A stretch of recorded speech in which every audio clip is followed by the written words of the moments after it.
Hey, everybody out there. Welcome back to the Dr. Greg Jones Optimization Academy, where I get to interview some of my favorite doctors and practitioners and experts in the field of longevity and anti-aging and just feeling damn good. And today I have a very, very special guest. It is Lexi Yoo. Insert applause. Y'all should be standing up, clapping in your seats or driving your car. Don't swerve in the traffic when you hear this because we're super excited. Before I read Lexi's bio, so it's funny how I sort of met Lexi is way, way back in the day, back in 2020, before things got crazy. One of our favorite pharmacists, she was like, and I was like, I need a website. I'm going out on my own. And she's like, hey, I got this web developer. She's great. And she did a website for this nurse practitioner out here in Indiana. And you should check out the website. So I go to the website. I'm like, man, it's a cool website. They got all this cool stuff. And it was Yoo Direct Health. And I'm like, that's really awesome. Now, at the time, I don't really think Lexi was doing a lot of some of the stuff you're doing now. And it was a lot of aesthetic stuff. And I was like, oh, this is great, but my practice is so different. And ever since then, we kind of been just kind of in the orbit. And here we are. And I'm so excited. But before I turn over the mic, let me tell you about Lexi Yoo.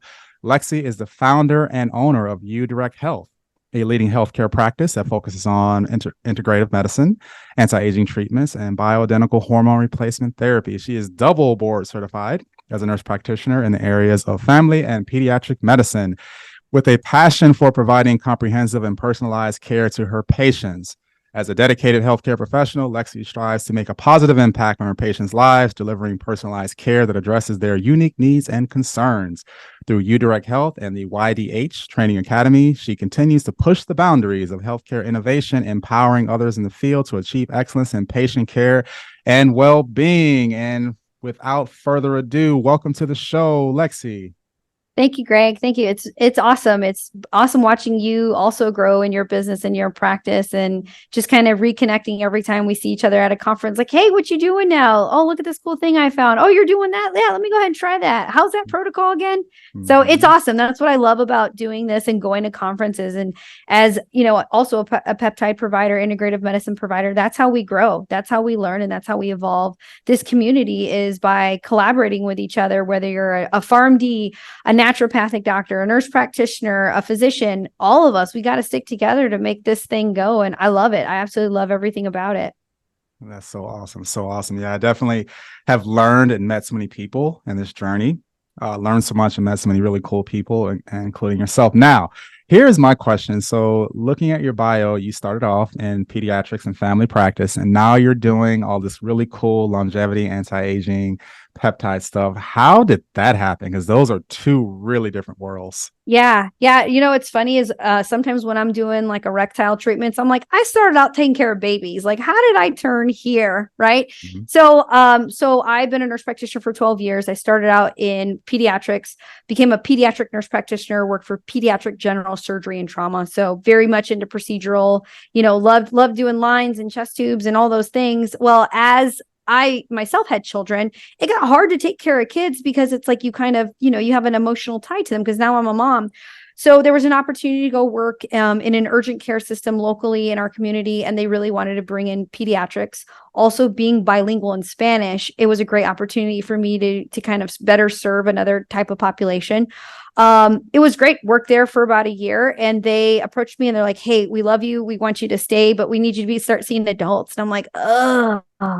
And so they made it incredibly easy for me to do that. They sent me back to school, set up all my things. And so I became a family nurse practitioner in urgent care. Along that road, got into CrossFit. So I drank the CrossFit Kool-Aid. There comes the zone diet, the paleo diet, the weightlifting, all the things, you know that. And there was an opportunity to go work with a beriatric surgeon. And so I thought that would be something cool. I was super into weight loss, super into fitness, and just I wanted to focus more on the healthy part of I was done with sick care. And so took a left turn, worked in bariatrics for a little while, loved it. And I realized quickly that I could help patients without surgery, right? And I ran his medical weight loss program for a little while. And then there was an opportunity to go work with a DO who was an internal medicine doctor who was a cash pay only practice. And that was really kind of my step into like, that's a different way to do it. I can go try that. And I was a nurse practitioner, and he wanted to bring in a female provider. So I started getting into that, and I just started taking classes, started my IFM, my Institute for Functional Medicine. My first integrative test I ever learned was the Boston Heart Test, right? So I learned about LP little a and ApoB and all these other things, and then started the IFM program. Then I met one of our favorite pharmacists, Linda Hayes at Pure Pharmacy. And I feel like for that point my life was changed forever. So she met me and told me about these things in 2018 called peptides. And I was like, what the hell is that? Right. And so, the first time you hear about peptides, you're like, that's crazy. So I started taking classes, and I got certified in pellets through BioT. And so I've been very fortunate, and I trained for BioT. And then I started seeing a lot of women, and I started helping them lose weight and feel good and doing all these things. And then what happened is, women are like, I feel great. And I like my husband again, and I'm not cranky and I'm losing weight, but what am I going to do with my face? So then I took another right turn and then went into aesthetics. This was about 5 years ago. And I did a fellowship through the Academy of Anti-Aging in Aesthetics. And now I am a trainer for Galderma, who are the makers of one of the best biostimulators on the market called Sculptra, or PLLA. So yeah, I train, I teach, I lecture, I see patients. I love it. It's great. That's how I got here. That's awesome.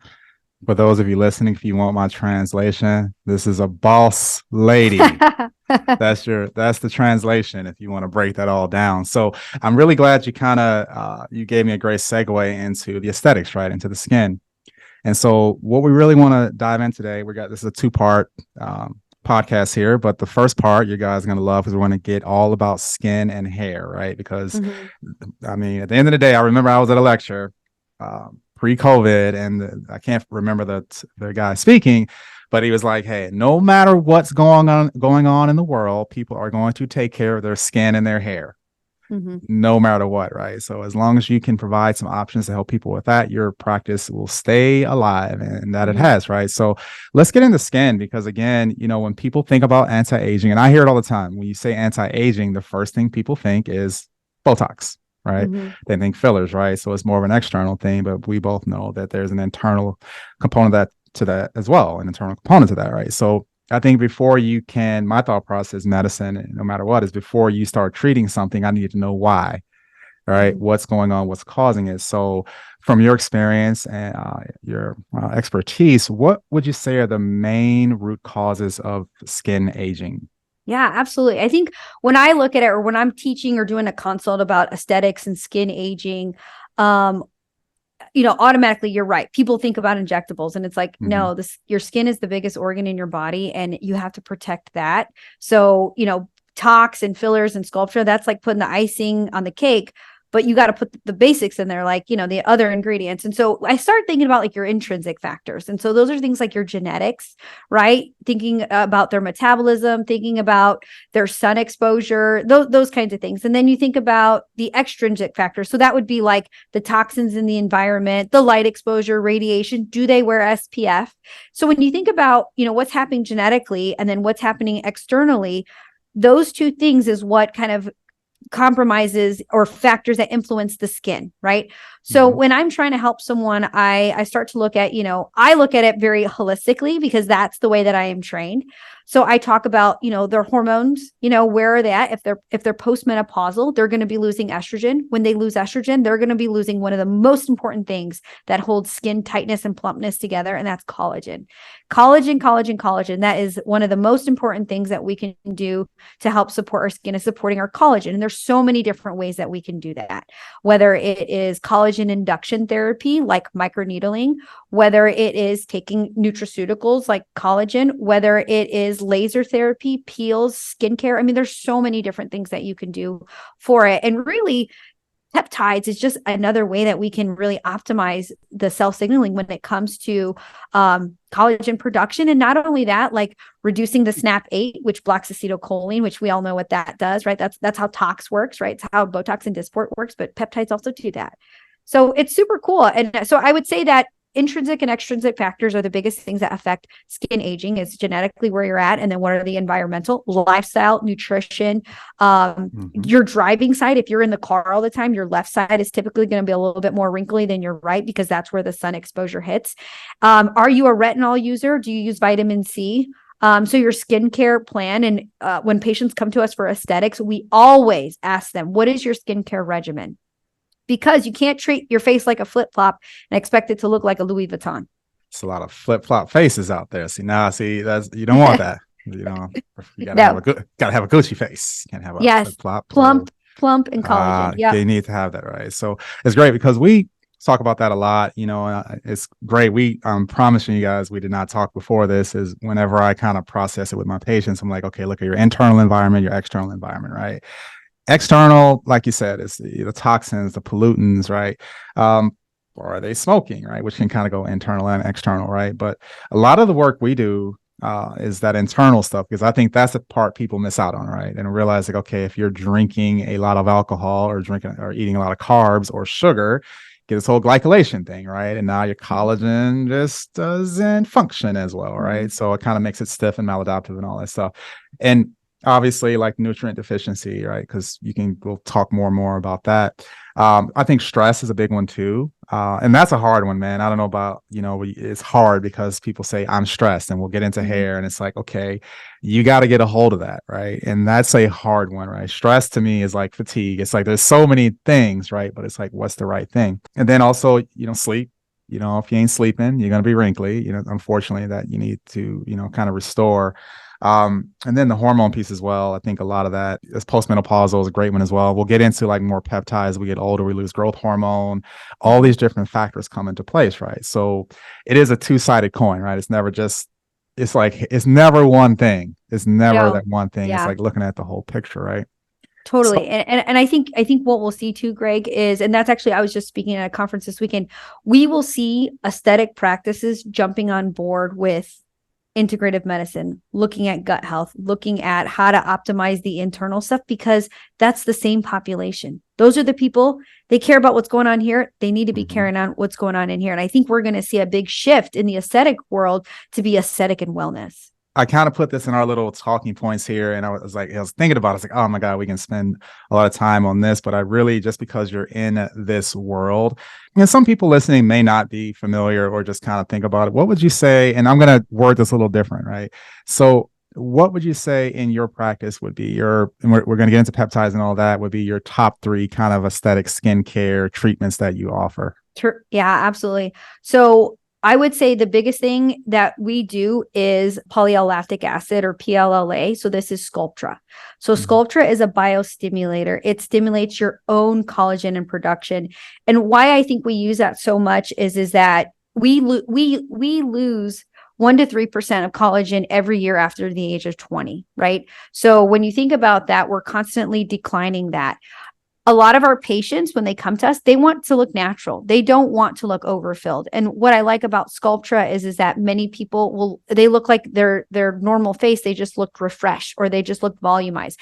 As we get older, the facial fat pads we have in our face, they shrink and then they fall down. And when that happens, they pull the whole operation with it. So that gives life to tear troughs, or tired eyes, or saggy, baggy eyes, right? It gives life to heavy nasolabial folds, or what we call like the start of some jowling in the lower face.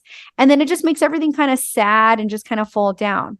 When we induce collagen, it kind of turns everything up and back. So I would say Sculptra, and we do actually the most Sculptra in the entire state of Indiana, which is kind of interesting because we're not an aesthetics practice. We are an integrative medicine practice, but we believe in it so much, and our patients love it. And we do it for Sculptra body. We do it for crepey arms. We do it for crepey abdomens. We do it for crepey kneecaps. We do the BBL with Sculptra. So we'll put it in the booty and get a big booty that way. We do it in hip dips. We do it all kinds of different areas. So I would say Sculptra is number 1. I would say the second thing that we probably do the most of is a neurotoxin. So neurotoxins, there's 5 on the market. Botox, which is like the OG. Everybody knows what Botox is. There's Dysport, which that's the majority of what we use. And we use that. We use Botox too, but I like Dysport a little bit more because the molecule is a little bit smaller. So with the molecule being smaller, the onset is a little quicker. It's about 3 days versus Botox takes a little longer. Both awesome products. And then there's a couple other ones like Xeomin, Jeuveau, and Daxxify. But for the most part, we use Botox and Dysport. So I would say that is probably the second most common thing that we do. And then as far as, on the skincare front, it just depends on the patient because every patient is different. If you've got melasma, you might use a different, like a little hydroquinone. If you have acne, we might use a compound topical spironolactone. If you've got, just kind of old, kind of crepey skin, we might use like retinol and vitamin C. So it just kind of depends on the Fitzpatrick of the patient, or the skin type, and then what are the skin conditions and their goals and their budget, kind of thing. But as far as injectables, Sculptra hands down, followed by our neurotoxin, and then a customized skincare program. Awesome. Awesome. Here's a little fun fact for you, Lexi. I actually got trained in Botox and fillers and threads and all of that, right? And let me tell you something, man. You got to know yourself. You got to know yourself in this world, man. And that wasn't my jam. I don't think I was very good at it, man. I mean, I don't know. I may have locked up a couple eyebrows in my life. I might have gave somebody a rock or two. I don't know. Spock brow. A little Spock brow. You know what I'm saying? Looking real surprised and unsettled. And I just very unsettled, very, very upset. Surprise. And I just really realized, like, you know what, it's an art.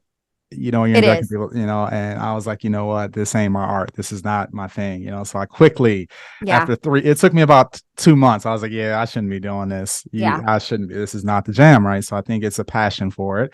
It's just like anything else, right? You're going to be good at what you love and what you got to have that enjoyment for it. And I realized I wasn't. So I know the language, but I won't be putting needles in anyone's face ever again. I mean, I'll do like a TMJ thing, but so. That being said, let's get into some fun stuff here, because how I kind of thought about this with you is because we are in our clinic, we are seeing really great results using peptides for skin and hair, right? And there's a lot of options there. And I think it's kind of one of the underrated, if you will, kind of values and benefits of peptides, right? Because people think weight loss and muscle building, but this part of it is amazing, right?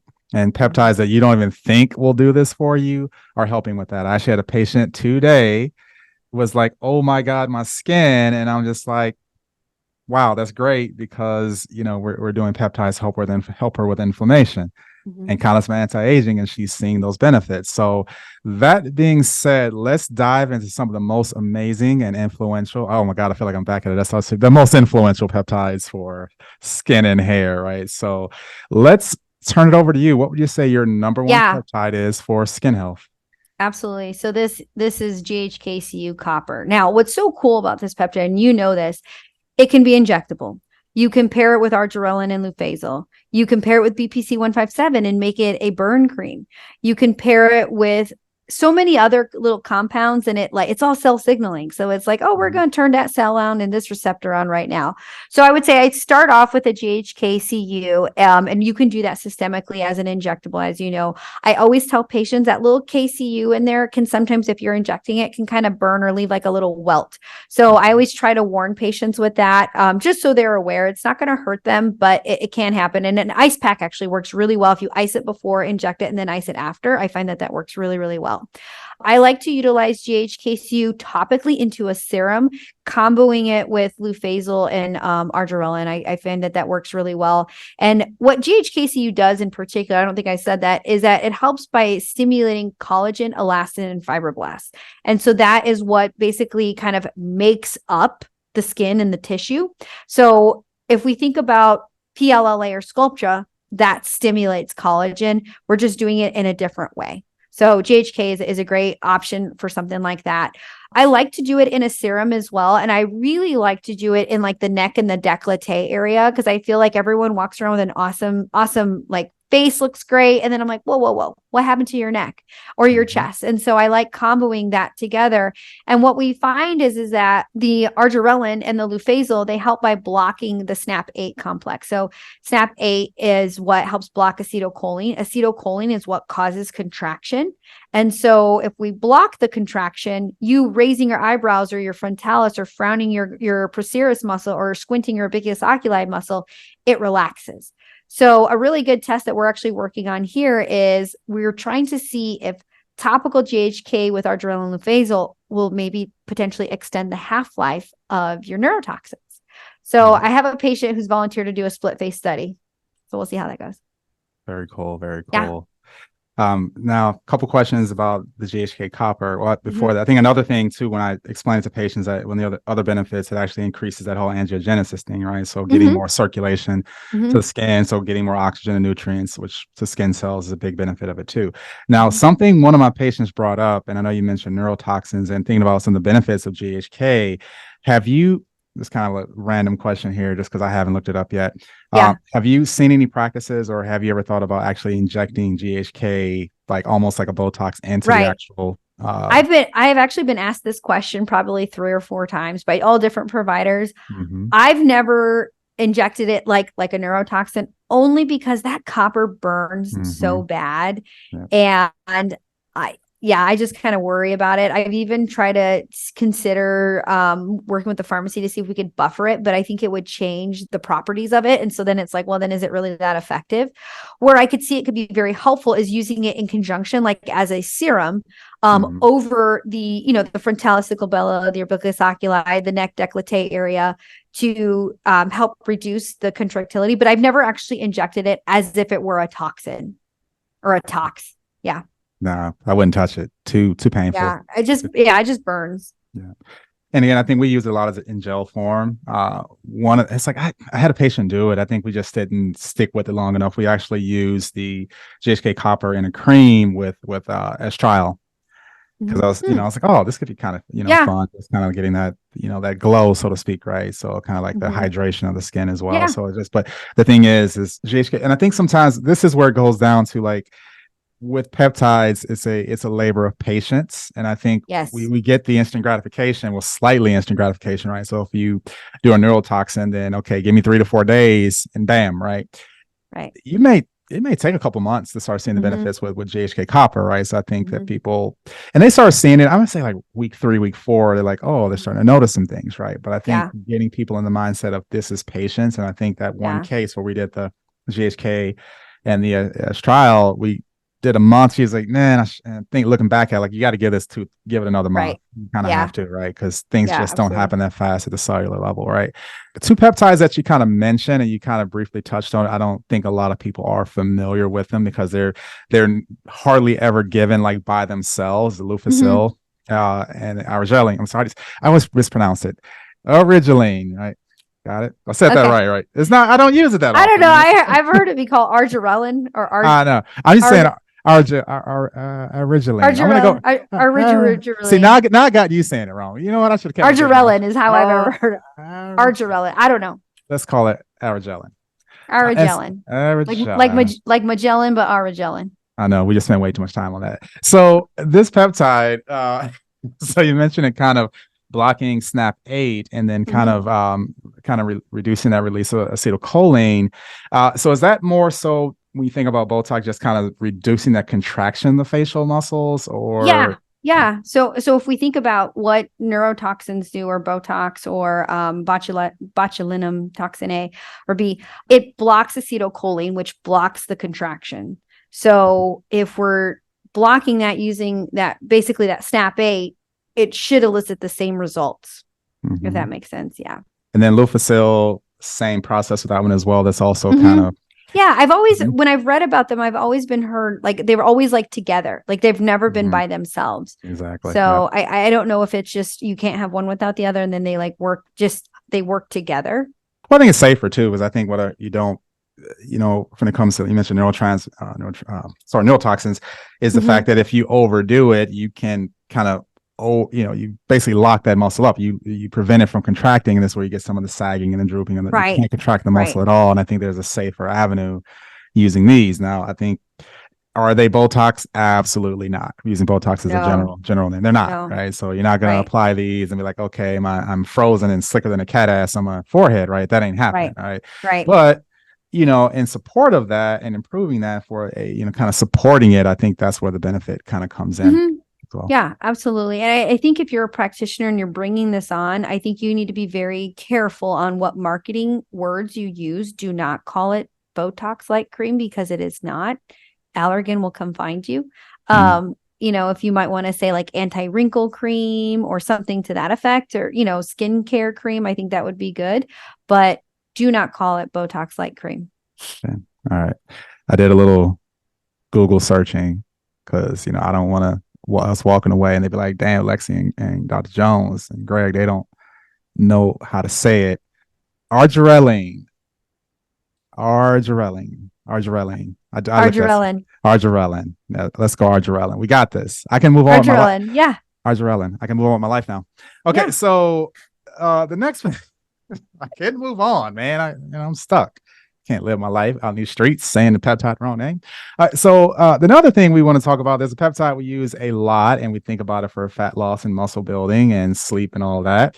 If you're in the peptide world, you probably know these peptides as GHRPs, aka CJC 1295, ipamorelin, ibutamorin, tesamorelin. Am I missing one? I think those are big four, right? Mm-hmm. Yep. So one thing we do notice with our patients after they've been on these peptides for a couple months, they'll start saying, wow, my skin is looking better. I'm getting a little glow about myself. My skin looks tighter, right? So how would you, when you explain this to patients, how would you explain how they're getting that benefit from these growth hormone releasing peptides? Yeah. So, as we all get older, our growth hormone declines naturally, right? And so growth hormone is extremely important for everything. Like every kind of process in our body, growth hormone is important. So as we get older and that declines, that also then triggers other cascade of reactions, loss of collagen and all those things. So by increasing your natural production of growth hormone, you will then in turn increase your natural production of collagen, which then improves the elasticity of your skin.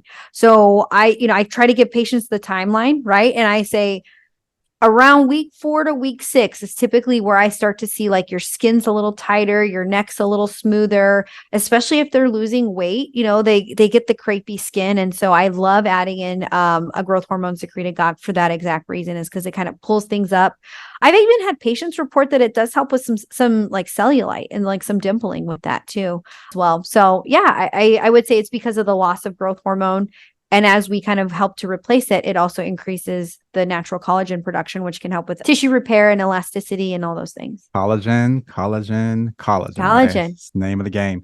So here's a question for you, because I love these conversations, man. So inevitably, you're going to have someone say, hey, Dr. Jones or Lexi, you keep talking about collagen. I just happened to be at Sprouts the other day and I saw this collagen protein powder and I've been taking that and I'm not getting your peptides because I got some collagen protein powder, right?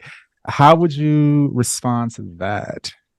So there's different kinds of collagen. There's type 1 collagen, there's type 3 collagen, and they all do different things in our body. And the way that I would describe it to a patient is I want to get this collagen right to the source. I don't want to have to go through first pass, through the gut, let your body digest it. And really, if that shit's coming from Costco, who knows the quality of it, right? Mm-hmm. So I would say, well, that might be really good for your gut health. It is really not going to get you the most optimal results topically. Even with your joints, it's probably not going to be that much better. So while I'm not opposed to them utilizing it, even for a little extra protein and even their gut health, I do find that people do notice the gut, but it's going right in there versus I want to get it more localized. So I'm going to induce collagen in the area, either with Sculptra or PLLA or PRP or microneedling or something like that. You think we've beat the skin horse into the ground?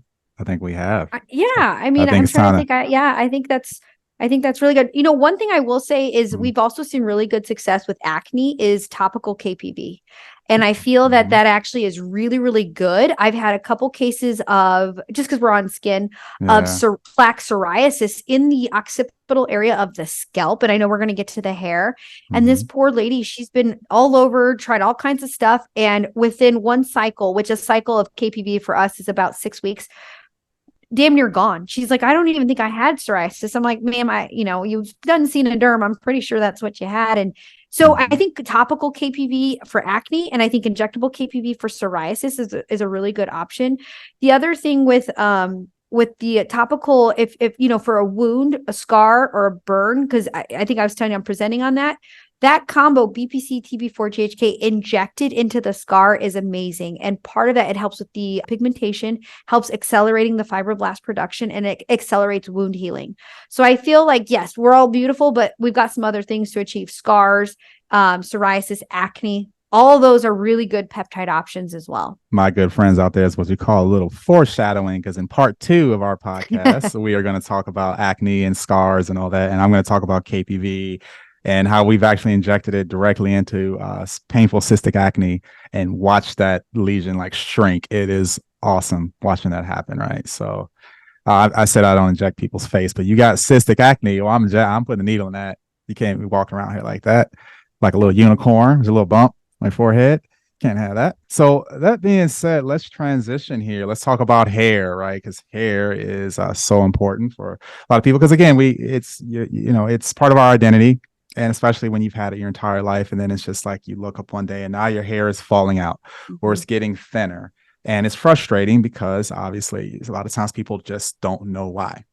So that being said, what would you say are some of your top root causes for hair loss? Ooh, okay, so we've got thyroid deficiency, hypothyroidism. Sometimes when we go to correct the thyroid and we've revved up that T3, sometimes they can have like a transient little hair loss. Hormones. So sometimes the testosterone will convert into DHT and that can cause it. Low iron, low ferritin, low zinc, stress, cortisol dysregulation, dysbiosis. There's so much that can cause the hair. Post viral infection, post anesthesia is another big one. So, you caught my attention with something, because a lot of people don't. You mentioned dysbiosis.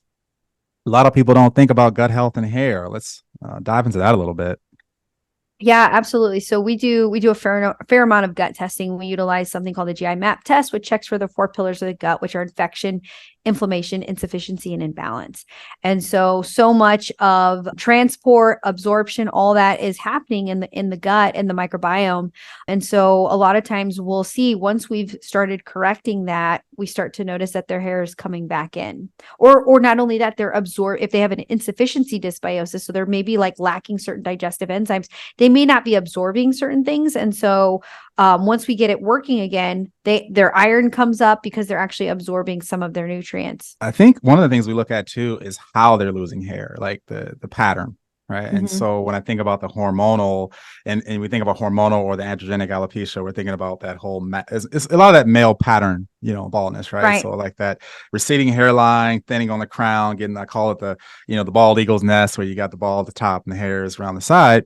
And I think, if I'm not correct, I believe with a lot of females, when they get it, it's more the hairline is preserved, but the hair like kind of thins overall, right? So kind of see it where they got that. You can actually see that hair thinning. Telogen effluvium, I think is what they call it. Telogen effluvium versus androgenic alopecia. You're usually going to see like the widow's peak and the corners and then the crown. Yeah, and I think they get the shedding, a lot of shedding, like in the shower and combing is just falling out, and it's just like, then you say, "How's your stress?" It's through the roof, or like you said, or they may have just gotten through like a viral infection or lost a bunch of weight all of a sudden, right? And this is kind of where, again, man, we go on and on about a lot of these other peptides. I think when people are on like the GLP-1s, where they're so aggressive and they're losing weight so fast, they'll start noticing some hair thinning, right? So it's like, absolutely, maybe kind of make it gradual. Autoimmune as well. I think a lot of autoimmune conditions kind of lead to that. And then something that, people like myself, they're pulling their hair back, they're getting that traction alopecia. Yeah. Which we actually see a fair amount of that. So many of us women have hair extensions. And so, yes, we do see that too, especially if you have extensions and you're pulling it upright, going against the follicle growth, you can get traction alopecia that way too. Okay. And I bring this up, Lexi, and for the listeners too, is because, and with your functional medicine background, what you guys are doing in practice, is because, and just like with skin, is we got to know what the root cause is, right? Because I can throw peptides at you and like you can inject the person and all that, but if we don't get to the root cause, how you're not really, it's going to be temporary, right? Or you're just not going to get there, or your treatments may not be as beneficial. So I can't just say, let me address your hair loss when it's like, okay, your free T3 is 1.8. GHK ain't gonna fix that. Right. Or, like I said, or their stress is excessive, or they're like, wow, you have no iron in your body. Like we got to fix that. Right. And I think that's the key to knowing what those root causes are. That being said, let's talk about some of your top peptides for hair growth. Yeah. So I really like like utilizing a procedure that we use in the office. So we'll start with a ring block. We block them, and then we will inject either a combination of PRP or growth factors, and then we will do injectable BPC 157, GHKCU, and then thymosin beta 4. The BPC will help with reducing inflammation. It'll help with tissue regeneration. The TB4 also increases angiogenesis. So you're increasing that blood flow to the area. And one thing I'm not sure if we covered, I don't think we did yet, but GHKCU, what I love about GHKCU is it actually keeps the follicle in the anagen phase. So we've got the anagen phase, which is the growth phase, the catagen, which is where it falls out, and then the telogen, which is kind of like the holding pattern kind of. And so especially if I have a patient and they come to me from a derm office on finasteride, I'm like, oh, okay. Because what happens is when you stop that, they can have a rebound hair loss. And so I actually will put them on GHK to kind of transition them and wean them off of the finasteride. And so that way I can keep them in that growth phase while I'm bringing them off the finasteride. I find that works really, really well. And then when I send them home, if they have androgenic alopecia, I will use PTDM maybe I think is the initials, with valporate. Send them home with that, like an oil for that. But also one of my favorites is the zinc thomulin GHK-CU. And that is like a little spray that they put in their hair. And I find that works really, really well. It's like their homework outside of here. Yeah. So I usually do a series of usually 2 to 3 treatments, just depending on the patient. I usually do it about every 8 weeks. And then I take pictures along the way. And it's awesome. It works so well. Yeah, it does. It does. That's kind of what we started doing here. Is it's been a minute since we've done it, but it's like the optimal protocol is I'll actually have them do the GHK copper and potentially, depending on the situation, the BPC and thymosin beta 4 for at least a month before I do their PRP. Because I'm kind of setting the stage, right? Because I think another one of those sneaky causes of hair loss and difficulty growing hair is inflammation. Right. Inflammation around those hair follicles, right? So starting to address the inflammation. This goes to that root cause stuff, right? Like, all right, look, man, like you got to fix your diet. You just have to, right? You have to, and then you gotta actually sleep, right? Because you're stressing, you're not sleeping, and now you got inflammation, right? So I think that's a big part of it, and also on the back end of it as well. And I'm glad you brought up the ring block thing, because again, we talked about in the skin section that copper stings, right? So now if I try to inject it in the scalp, I think you have to be aware of that. I didn't know that at first. I tried to do it in the scalp. Not so fun. You live, you learn. I know that's how we learned. Exactly. It's like, oh shit, that kind of hurt. Okay, good like to know. It's supposed to hurt. I'm just kidding. Yeah. So no, and you just really you start looking at those different factors here. So you got your GHK copper, you got your thymosin beta 4. You mentioned BPC 157, which is a really cool one because we think about healing in BPC, not so much the hair, right? And then I think you mentioned the zinc thymulin, which is great. This one, I kind of been looking how that one works a little bit more in the hair side. I always think about thymulin and the immune system. And zinc has so many functions in the body. I think because bringing the zinc in, I think thymulin. Have you seen anywhere the mechanism? Yeah. So from my understanding, zinc will help also kind of strengthen the follicle, and then the thymulin, I think it's just supporting the immune system, kind of more locally. For people in your experience, people that are using peptides for hair growth, when do they usually start seeing the change or some improvement? Yeah. So usually if we think about the life cycle of a hair, of a follicle, usually about 6 weeks, 8 weeks. So usually about 6 weeks. And then I bring them back in. And if you're a practitioner and you're getting ready to do this, one of the most important things you will do in aesthetics and hair growth is take pictures. You have to take pictures because, no offense to the guys, but they're like oblivious and they can't see what's happening in the back. So they're like, I don't know if it did anything. And then I take the pictures and I'm like, yep, okay, let's go ahead and get you numb and get you ready for your second treatment, because they will. So usually it's about 8 weeks is where you'll really get to see it. But yeah, usually 6 to 8 weeks. I think the other thing I love to talk about with people is like, when it comes to hair, this ongoing, because if you are losing hair, especially if it's hormonal or genetic, you got to keep this going. It's like, oh, I have this hair, then you stop. And eventually, once that hair, it's like the life cycle of a hair, right? It grows, gets long, comes out, right? And if you don't have the stimulus to grow more new hair, you might find yourself back getting injected or back where you started, right? So it's root cause and understanding that hair loss is a battle and it's ongoing. So I just tell people don't give up. And I think that's the thing when you mentioned, like with the finasteride, I think also with the minoxidil or the Rogaine stuff, is like, you do know when you stop that, it's gone quick, Right. I Yeah. think with the peptides, I believe there's a little bit more leeway. Like you got some more time with that. So I don't foresee it just stopping that. So I think people need to know it's commitment. Let's close it out again. For those who don't know, this is Lexi Yoo, a wonderful and amazing nurse practitioner. You're in Indianapolis, Indiana, right? So we're actually in Noblesville, which is like it's like a suburb of Indy. Yep. Okay. Yeah. In Indianapolis. And how can people find you? Yeah. So I'm on Instagram at Yoo Direct Health _ aesthetics, and it's you spelled YOO. My husband's Korean. And then our website is www.yoodirecthealth.com for patients. If you are interested in training, which we do have a training academy virtually, which is nice, and you get an on-site shadow day with that. That is www.ydhacademy.com. I also have a podcast, The Better You Project, Optimizing Health Hormones and Aesthetics, on Apple Podcasts, Spotify, Anchor, all things. I've never been on your podcast. Sorry, did I say that into the microphone? Listen, I just told you at SSRP. I've been training nurse practitioners for 9 months, and I was like, get a practice manager, then we'll have a conversation. I get the invitation. Now I know it's a party. Now I know it's a party, and I didn't get invited. Only kidding.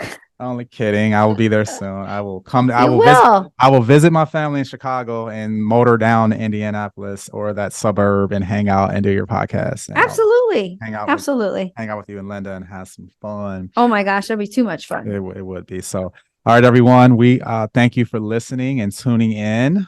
We are not done with Lexi. You will see her in part 2. We're going to talk acne. We're going to talk wound healing. We're going to talk PRP. We're going to talk ozone. We're going to talk about all the other great benefits these peptides can do in your healing process and your longevity plan and program. So until then, until we see you again, I want to thank you for listening, and we will see you soon.